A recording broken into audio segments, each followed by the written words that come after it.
News first channel ವೀಕ್ಷಕರಿಗೆ ಭವಿಷ್ಯ ಈ ದಿನ ಕಾರ್ಯಕ್ರಮಕ್ಕೆ ಸ್ವಾಗತ. ಮೊದಲು ಮೇಷರಾಶಿ. ಮೇಷರಾಶಿಯವರಿಗೆ ನಿಮ್ಮ ಸ್ವಾಭಿಮಾನದ ಬಗ್ಗೆ ತುಂಬ ಗೌರವ ಇರಲಿ. ಆದರೆ ಸ್ವಾಭಿಮಾನವೇ ಅಹಂಕಾರವಾಗಿ ಪರಿವರ್ತನೆ ಆಗುವಂಥದ್ದು ಬೇಡ. ಆಗ ನಿಮಗೆ ಅವಮಾನವನ್ನು ನೀವೇ ಮಾಡಿಕೊಂಡ ಹಾಗಾಗತ್ತೆ. ನೀವು ನಡ್ಕೊಳ್ತಕ್ಕಂತಹ ರೀತಿ ನಿಮಗೆ ಅವಮಾನವನ್ನು ಮಾಡುತ್ತೆ. ಇದರ ಬಗ್ಗೆ ಗಮನ ಇರಲಿ ಅಂತ ಅರ್ಥ. ಬೇರೆಯವರ ಸಲಹೆಗಳನ್ನೆಲ್ಲ ಸ್ವೀಕಾರ ಮಾಡಿ, ಆದರೆ ನಿರ್ಧಾರ ಮಾಡುವಾಗ ನಿಮ್ಮದೇ ಅಂತಿಮವಾಗಿರಬೇಕು. ಬೇರೆಯವರು ಹೇಳಿದ್ದನ್ನೇ ಇದೇ ಸರಿ ಅಂತ ಹೇಳಿ ಸಾರಾಸಗಟಾಗಿ ಒಪ್ಪಿಕೊಂಡು ಅದೇ ತೀರ್ಮಾನ ಅಂತ ಹೇಳುವ ಹಾಗೆ ಆಗಬಾರದು ಅಂತ ಅರ್ಥ. ಬೇರೆಯವರ ಪೂರ್ಣವಾದಂತಹ ಅವಲಂಬನೆ ಏನಿದೆ ಅದು ನಿಮಗೆ ಹಿನ್ನಡೆಯಾಗುತ್ತೆ. ಯಾವುದೋ ಒಂದು ಕೆಲಸಕ್ಕೆ ಬೇರೆಯವರ ಆಶ್ರಯ ಬೇಕು, ಬೇರೆಯವರನ್ನ ಅವಲಂಬಿಸಬೇಕು. ಯಾರು ಯಾವ ಕೆಲಸವನ್ನು ಮಾಡಬೇಕೋ ಅವರೇ ಅದನ್ನು ಮಾಡಬೇಕು. ಹೌದು, ಇದೆಲ್ಲ ಸತ್ಯ. ಆದರೆ ಎಲ್ಲವುದಕ್ಕೂ ಸಣ್ಣ ಪುಟ್ಟ ಕೆಲಸಗಳಿಗೂ ನಿಮ್ಮ ವೈಯಕ್ತಿಕವಾದಂತಹ ನೀವೇ ನಿಭಾಯಿಸಬಲ್ಲಂತಹ ಕೆಲವು ಕೆಲಸಗಳಿಗೂ ಕೂಡ ಬೇರೆಯವರ ಆಶ್ರಯ ಬೇಕು ಅನ್ನೋದಾದರೆ ಅದು ನಿಮಗೆ ಹಿನ್ನಡೆಯಾಗುತ್ತೆ. ನಿಮ್ಮ ಸಮಯಕ್ಕೆ ನೀವು ಅಂದುಕೊಂಡಂತಹ ವ್ಯಕ್ತಿ ಬರಲಿಲ್ಲ, ನಿಮ್ಮ ಕೆಲಸವನ್ನು ಮಾಡಲಿಲ್ಲ ಅಂತಾದಾಗ ಮಾನಸಿಕವಾಗಿ ಅಥವಾ ಕೆಲಸದ ದೃಷ್ಟಿಯಿಂದ ಒತ್ತಡಗಳು ನಿಮಗೆ ಹೆಚ್ಚಾಗುವಂಥದ್ದಾಗತ್ತೆ. ಸರ್ಕಾರದ ಕೆಲಸಗಳು ಒಂದಷ್ಟು ನಿಮಗೆ ಸಂತೋಷವನ್ನು ಉಂಟು ಮಾಡಬಹುದು, ಅದನ್ನು ಕೂಡ ಗಮನಿಸ್ಕೊಳ್ಳಿ. ತಾಯಿಯವರ ಆರೋಗ್ಯದಲ್ಲಿ ಸಣ್ಣ ಪುಟ್ಟ ಏರುಪೇರುಗಳಾಗತ್ತೆ. ಆ ವ್ಯತ್ಯಾಸದಿಂದ ನಿಮಗೆ ಮಾನಸಿಕವಾಗಿ ಏನೋ ಒಂದು ರೀತಿಯ ಅಭದ್ರತೆ ಕಾಡುವಂಥದ್ದಾಗತ್ತೆ. ಜಾಗ್ರತೆಯನ್ನು ವಹಿಸಿದರೆ ಇದು ಯಾವುದಕ್ಕೂ ಕೂಡ ಅವಕಾಶಗಳು ಆಗದೇ ಇರತಕ್ಕಂಥದ್ದು. ಆರ್ಥಿಕವಾದಂತಹ ಸಹಾಯದ ಅಗತ್ಯತೆ ನಿಮಗಿರುತ್ತೆ. ಯಾರು ಯಾವ ರೀತಿಯಲ್ಲಿ ಸಹಾಯವನ್ನು ಮಾಡ್ತಾರೋ ಅಥವಾ ನಿಮಗೆ ಎಷ್ಟು ಅದರ ಅನಿವಾರ್ಯತೆ ಅಗತ್ಯತೆ ಇರುತ್ತೋ ಅದೆಲ್ಲವನ್ನು ಗಮನಿಸ್ಕೊಳ್ಬೇಕು. ಶ್ರೀನಿವಾಸನನ್ನು ಪ್ರಾರ್ಥನೆ ಮಾಡಿ ಶುಭವಾಗಿ. ವೃಷಭ ರಾಶಿ. ಹೊಸ ಕೆಲಸಗಳಿಗೆ ಆತುರವನ್ನು ಮಾಡಿಕೊಳ್ಬೇಡಿ. ಆತುರವಾಗಿ ಯಾವುದೋ ನಿರ್ಧಾರ ಮಾಡುವಂಥದ್ದು, ಕಣ್ಣಿಗೆ ಯಾವುದೋ ಕೆಲಸ ಕಾಣ್ತಾ ಇದೆ ಅಂತ ಹೇಳಿ ಅದಕ್ಕೆ ಹೋಗಿ ಸೇರಿಕೊಳ್ಳುವಂಥದ್ದು, ಇದು ಯಾವುದೂ ಬೇಡ. ನಿಧಾನವಾಗಿ ತಾಳ್ಮೆಯಿಂದ ಇದ್ದಾಗ ನಿಮ್ಮ ಯೋಗ್ಯತೆಗೆ ನಿಮಗೆ ಸಮಾಧಾನ ಆಗುವಂತಹ ರೀತಿಯಲ್ಲಿ ಕೆಲಸಗಳು ಆಗಬಹುದು ಅಂತ ಅರ್ಥ. ಹಿಂದಿನ ತಪ್ಪುಗಳು ಏನಾಗಿತ್ತು ಅದೆಲ್ಲವನ್ನು ತಿದ್ದುಕೊಳ್ಳೋದಕ್ಕೆ ಇದು ಒಳ್ಳೆಯ ಅವಕಾಶ. ಏನೇನು ತಪ್ಪಾಗಿತ್ತು ಅನ್ನುವಂಥದ್ದನ್ನು ಗಮನಿಸಿಕೊಂಡು ಆ ತಪ್ಪುಗಳನ್ನು ಸರಿಪಡಿಸ್ಕೊಳ್ಬೇಕಾದಂಥದ್ದು ಮುಖ್ಯವಾಗುತ್ತೆ. ಖಾಸಗಿ ಕ್ಷೇತ್ರದಲ್ಲಿ ಕೆಲಸವನ್ನು ಮಾಡ್ತಕ್ಕಂಥವರಿಗೆ ಏನೋ ಕಿರಿಕಿರಿ ಆಗಬಹುದು ಮುಂದೆ ಅನ್ನುವಂತಹ ಸೂಚನೆಗಳು ಬರ್ತಾ ಹೋಗುತ್ತೆ. ಅದನ್ನು ಗಟ್ಟಿಯಾಗಿಟ್ಟುಕೊಂಡು ನೀವು ಎಷ್ಟು ಬುದ್ಧಿವಂತಿಕೆಯಿಂದ ಜಾಣ್ಮೆಯಿಂದ ನಿಮ್ಮ ಕೆಲಸವನ್ನು ನಿಭಾಯಿಸಬೇಕೋ ಆ ರೀತಿಯಲ್ಲಿ ನಡ್ಕೊಂಡ್ರೆ ನಿಮಗದು ಅನುಕೂಲವಾಗುವಂಥದ್ದು.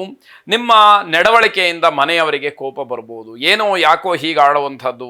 ಇತ್ತೀಚಿನ ದಿವಸದಲ್ಲಿ ಈ ರೀತಿಯೆಲ್ಲ ಬದಲಾವಣೆಗಳು ಕಾಣ್ತಾ ಇದೆ, ಎಷ್ಟು ದಿವಸ ಹೀಗಿರಲಿಲ್ಲ, ಈ ರೀತಿ ಮಾತುಗಳನ್ನೆಲ್ಲ ಮನೆಯಲ್ಲಿ ಆಡಬಹುದು. ಅದು ನಿಮ್ಮ ನಡವಳಿಕೆಯಿಂದ ಗೋಚರವಾಗ್ತಕ್ಕಂಥದ್ದಾಗತ್ತೆ. ನೀವು ನೀವಾಗಿರಬೇಕೇ ಹೊರತು ಯಾವುದು ಹೊಸತನ್ನು ಪ್ರಯೋಗ ಮಾಡಬೇಡಿ, ಯಾವುದನ್ನು ಕೂಡ ತೋರಿಸ್ಲಿಕ್ಕೆ ಹೋಗಬೇಡಿ. ಸ್ವಾಭಾವಿಕವಾಗಿರಿ ಅಂತ ಅರ್ಥ. ಯಾವುದೋ ಒಂದು ವಿದ್ಯೆಯನ್ನು ಹೆಚ್ಚಿನ ಅಂಕಗಳಲ್ಲಿ ಪಡೆದುಕೊಂಡು ಉತ್ತೀರ್ಣರಾಗಿರಬಹುದು, ಅಥವಾ ಉತ್ತಮವಾದಂತಹ ಕೆಲಸ ಸಿಕ್ಕಿರಬಹುದು, ಇನ್ಯಾವುದೋ ಒಂದು ಸ್ಥಾನಮಾನ ಸಿಕ್ಕಿರಬಹುದು, ಒಳ್ಳೆಯ ಅಧಿಕಾರ ಕೈಲಿರ್ಬೋದು. ಆದರೆ ಅದಕ್ಕೆಲ್ಲ ನಿಮ್ಮ ವರ್ತನೆಗಳನ್ನು ಬದಲಾಯಿಸ್ಕೊಂಡು ಬಿಟ್ಟರೆ ಅದು ಪ್ರಯೋಜನಕ್ಕೆ ಬರೋದಿಲ್ಲ. ನೀವು ನೀವಾಗಿರಬೇಕು, ಅಧಿಕಾರವನ್ನು ಚಲಾಯಿಸಬೇಕು, ಬುದ್ಧಿವಂತಿಕೆಯನ್ನು ಉಪಯೋಗಿಸಬೇಕು. ಇದೆಲ್ಲ ಆಯಾ ಸಂದರ್ಭಕ್ಕನುಗುಣವಾಗಿ ಆಯಾ ಕೆಲಸಕ್ಕನುಗುಣವಾಗಿ ಮನೆಯಲ್ಲಿ ಸ್ವಾಭಾವಿಕವಾಗಿಯೇ ಇರಬೇಕಾದಂಥದ್ದು. ಮಾತು ಮತ್ತು ನಡವಳಿಕೆ ಇದು ಸ್ವಾಭಾವಿಕವಾಗಿದ್ದರೆ ಮಾತ್ರ ಬೆಲೆ ಜಾಸ್ತಿ. ಇಲ್ಲಿ ಅನುಚಿತವಾಗಿ ವರ್ತನೆ ಮಾಡ್ತಕ್ಕಂಥದ್ದು ಬೇಡ. ಏನೋ ಬದಲಾವಣೆಗಳನ್ನು ತರ್ತೀನಿ ಅನ್ನುವಂಥದ್ದು ಒಂದೇ ಸರಿಗೆ ಬೇಡ ಅನ್ನುವಂಥದ್ದು ಅರ್ಥ. ವಿಷ್ಣುಮೂರ್ತಿಯನ್ನು ಪ್ರಾರ್ಥನೆ ಮಾಡಿ ಶುಭವಾಗಿ. ಮಿಥುನ ರಾಶಿ. ಬೇರೆಯವರ ಭಾವನೆಗಳಿಗೆ ಹೆಚ್ಚು ಸ್ಪಂದಿಸ್ತೀರಿ ಅಂತಕ್ಕಂಥದ್ದು ಜನಕ್ಕೆ ಕೆಲವರಿಗೆ ಅದು ತುಂಬ ಸಮಾಧಾನವನ್ನು ಕೊಡುತ್ತೆ. ಜನ ನಿಮ್ಮ ಕಡೆ ಹೆಚ್ಚು ಆಕರ್ಷಿತರಾಗ್ತಾರೆ. ಈ ವ್ಯಕ್ತಿಯನ್ನು ಆಶ್ರಯ ಮಾಡಿದರೆ ನಮಗೇನೋ ಒಂದಷ್ಟು ಒಳ್ಳೆಯದಾಗಬಹುದು ಅನ್ನುವಂತಹ ಒಂದು ಸಮಾಧಾನ, ನಂಬಿಕೆ ನಿಮ್ಮಲ್ಲಿ ಹೆಚ್ಚಾಗುವಂಥದ್ದು. ಅಥವಾ ಕೆಲವರಿಗೆ ಇರತಕ್ಕಂತಹ ಭಯ ದೂರವಾಗ್ತಕ್ಕಂಥದ್ದಾಗತ್ತೆ. ನಿಮ್ಮದು ಉಚಿತವಾದಂತಹ ಸಲಹೆ, ಆದರೆ ಅದರ ಉಪಯೋಗವನ್ನು ಬೇರೆಯವರು ಮಾಡಿಕೊಳ್ತಾರೆ. ನಿಮಗದರಿಂದ ಯಾವುದೇ ರೀತಿಯ ಆದಾಯವಾಗಲಿ ಲಾಭವಾಗಲಿ ಏನೂ ಇಲ್ಲ. ಜೊತೆಯಲ್ಲಿರುವಂಥವರು ಅಥವಾ ಇನ್ಯಾರೋ ಅದರ ಹೆಸರನ್ನು ಹೇಳಿಕೊಂಡು ಲಾಭವನ್ನು ಅವರು ಮಾಡಿಕೊಳ್ಳುವಂಥದ್ದಾಗತ್ತೆ. ಎಲ್ಲ ಇದ್ದರೂ ಕೂಡ ಸುಖ ಪಡ್ತಕ್ಕಂತಹ ಯೋಗ ನಿಮ್ಮದಾಗಿರುವುದಿಲ್ಲ. ಯೋಗ್ಯತೆ ಇರಬಹುದು, ಯೋಗ ಇಲ್ಲ ಅಂತಾದಾಗ ಏನು ಮಾಡಲಿಕ್ಕೆ ಸಾಧ್ಯ ಆಗತ್ತೆ? ಅಡುಗೆ ಎಲ್ಲ ಸಿದ್ಧವಾಗಿದೆ, ಊಟ ಮಾಡೋದಕ್ಕಾಗ್ತಾ ಇಲ್ಲ ಅಂತಾದರೆ ಪ್ರಯೋಜನ ಏನು ಅನ್ನುವಂಥದ್ದನ್ನು ಗಮನಿಸಬೇಕು. ಯಾರಿಗೆ ನೀವು ಉಪಕಾರ ಮಾಡಿದರೂ ಕೂಡ ಜನ ಹಿಂದ್ಗಡೆಯಿಂದ ನಿಮ್ಮನ್ನು ದೂಷಣೆ ಮಾಡ್ತಾರೆ. ಜನವೇ ಹಾಗೆ, ಸಮಾಜವೇ ಹಾಗೆ ಅನ್ನುವಂಥದ್ದು ಒಂದು ಕಡೆ ಆದರೆ, ನಿಮ್ಮ ಪರಿಶ್ರಮಕ್ಕೆ ತಕ್ಕ ಪ್ರತಿಫಲ ಸಿಕ್ಕಲಿಲ್ವಲ್ಲ ಅನ್ನುವಂಥದ್ದು ಮತ್ತೊಂದು ಕಡೆ. ಏನು ಮಾಡಿದರೂ ಅಪಪ್ರಚಾರ ತಪ್ಪಲಿಲ್ವಲ್ಲ ಅನ್ನುವಂಥದ್ದು. ಹೀಗೆಲ್ಲ ಹಲವಾರು ರೀತಿಯಲ್ಲಿ ಮಾನಸಿಕವಾದಂತಹ ಹಿಂಸೆಯನ್ನು ಅನುಭವಿಸಬೇಕಾದಂತಹ ದಿವಸ. ಲಕ್ಷ್ಮೀ ದೇವಿಯನ್ನು ಪ್ರಾರ್ಥನೆ ಮಾಡಿ ಶುಭವಾಗಿ. ಕರ್ಕಾಟಕ ರಾಶಿ ವೃತ್ತಿ ಜೀವನದ ದೃಷ್ಟಿಯಿಂದ ತುಂಬ ಜಾಗರೂಕರಾಗಿರಬೇಕು. ಏನೋ ಅವಘಡಗಳು ಅಥವಾ ಅಭಾಸಗಳು, ತೊಂದರೆಯೋ ನಷ್ಟವೋ, ಹಣ ಕಳ್ಕೊಳ್ತಕ್ಕಂಥದ್ದು, ದ್ರವ್ಯ ನಷ್ಟವೋ ಏನೋ ಆಗಬಹುದು ಅನ್ನುವಂತಹ ಕೆಟ್ಟ ಸೂಚನೆಗಳು ಹೆಚ್ಚಾಗಿ ಕಾಣ್ತಾ ಇದೆ. ಕಲೆ ಮತ್ತು ಸಂಗೀತ ಕ್ಷೇತ್ರಗಳಲ್ಲಿ ಕೆಲಸ ಮಾಡ್ತಾ ಇರುವಂಥವರಿಗೆ, ಅನುಭವಿಗಳಿಗೆ, ಹಳಬರಿಗೆ ಗೌರವ ಹೆಚ್ಚಾಗುವಂತಹ ದಿವಸ. ಪುರಸ್ಕಾರಗಳು ಸಿಕ್ಕುವಂತಹ ದಿವಸವಾಗತ್ತೆ. ಹೊಸ ಆದಾಯದ ಮೂಲಗಳು ನಿಮಗೆ ತೆರೆಕೊಳ್ತಾ ಹೋಗುತ್ತೆ. ಯಾವ ಕ್ಷೇತ್ರದಲ್ಲಿ, ಯಾವ ನಿಟ್ಟಿನಲ್ಲಿ ಕೆಲಸವನ್ನು ಮಾಡಿದರೆ ಎಷ್ಟೆಲ್ಲ ಆದಾಯ ಲಾಭ ಬರಬಹುದು ಇವೆಲ್ಲವೂ ಕೂಡ ಗೊತ್ತಾಗ್ತಾ ಹೋಗುತ್ತೆ. ಆ ದಿಶೆಯಲ್ಲಿ ಒಂದಷ್ಟು ಕೆಲಸವನ್ನು ಮಾಡೋದಕ್ಕೆ ಮುಂದಾಗ್ತೀರಿ ಎನ್ನುವಂಥದ್ದು.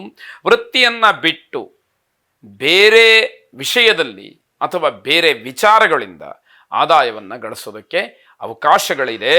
ಸಹೋದರರಿಗೆ ಅಪಘಾತವಾಗುವಂತಹ ಸಾಧ್ಯತೆಗಳು, ಎಚ್ಚರಿಕೆಯಿಂದ ಇರುವುದಕ್ಕೆ ಹೇಳಿ. ಅಣ್ಣ ತಮ್ಮ, ಅಕ್ಕ ತಂಗಿ ಯಾರು ಬೇಕಾದರೂ ಆಗಿರ್ಬೋದು, ಅವರಿಗೇನೋ ಅಪಘಾತವಾಗುವಂತಹ ಸೂಚನೆ ನಿಮ್ಮ ಗ್ರಹಗತಿಯಿಂದ ಅಥವಾ ಅಲ್ಲಿ ಆಗತಕ್ಕಂತಹ ಯಾವುದೋ ಘಟನೆಯಿಂದ ನೀವು ಮಾನಸಿಕವಾದಂತಹ ನೋವನ್ನು ಅನುಭವಿಸಬೇಕಾದಂತಹ ಪರಿಸ್ಥಿತಿ ಒದಗಬಹುದು.